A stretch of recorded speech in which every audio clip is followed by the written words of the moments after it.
Yamakateerera kudai so ndiyo nyaya version yacho iko zvinezvi zvinhu zviri kuramba zvichinja mascrew ari kuita achisunga everyday tichangosangana kudai so zvakakosha kuti umbotanga nekulike vhidhiyo rineri kuitira kuti vamwewo vari kumusha chaiko kusingasvike network vasangane naro vazive zvinhu zviri kuitika nekuti kana mubereki wako anogona kungoerekana akurohwa mambama saka zvakakosha kana kuti ulike kuti vagare vaona zviri kuitika kana kuti ungovasendera link muwhatsapp chaimo mavo yevhidhiyo rineri kuti vazive zviri kuitika. Nyaya iripo yatiri kusangana nayo pari kuti security in Zim is tightening up. This is Unit N shops chitungwiza.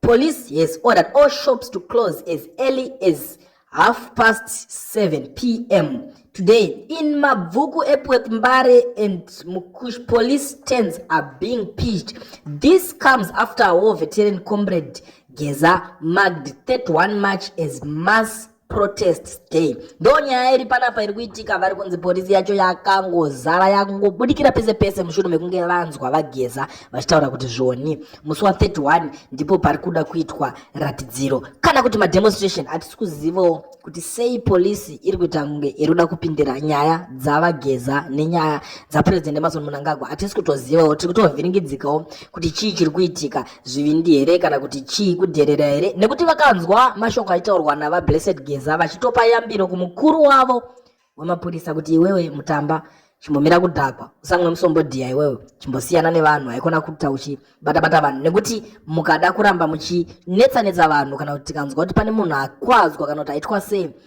tiri kutora iwewe tobva takusunga ende jeri ratinokupinzai vakomana amumbofe makarebuda. Ndo nyaya dziri kutenderera panapa muri yeZimbabwe, nyaya dziri kuitika, nyaya dziri kutemesa musoro iko zvinezvi vanhu vari kuvhunduka kutadza kunzwisisa kuti chii chiri kumbonyatsotora nzvimbo, chii chiri kumbonyatsoitika. Ende chimwe chinhu chaakuvhunduka chaakuvhundutsa vanhu ndechekuti havachazive kuti what's next pazvinhu zvese zviri kuitika izvi. Nyaya idzi dzichaperera kupi? Ndo nyaya iri panapa yatangoti tiuye nayo takakubatirai panyaya version pacho patinokupai nyaya dzese dzinenge dziri paversion. Kana uchangosvika panapa kari kekutanga, zvakakosha kuti ugare wati join wasubscriber wodzama neshamwari kuti vauyewo panyaya version varambewo vachizoudzwa nyaya dzese dzinenge dziri paversion.